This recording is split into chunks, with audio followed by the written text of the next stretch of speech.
তোরা আজকে দেখো ঢেঁকির শাক কী করে করছি, এত টেস্টি করে করব, থালার ভাত শেষ হয়ে যাবে।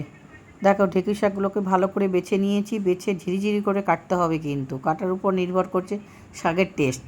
বন্ধুরা ঝিরিঝিরি করে কেটে নেব এইভাবে। কারা কোথা থেকে দেখছো অবশ্যই কমেন্ট করে জানিও, আর ফলো করতে ছেড়ো না, আর সাবস্ক্রাইব করতে ছেড়ো না। তো ভালো করে দেখো ধুয়ে নিচ্ছি। ঢেঁকির শাকগুলোকে ভালো করে ধুতে হবে, 3-4 বার করে জল পাল্টে পাল্টে ধুয়ে নিলাম। এবার চলে এলাম রান্নাঘরে। কড়াইয়ের মধ্যে তেল দিলাম, কালো জিরে আর কাঁচা লঙ্কা আর কুচনো পেঁয়াজ আর কুচনো আলু দিয়ে বেশ করে ভালো করে ভাজবো শাকগুলোকে।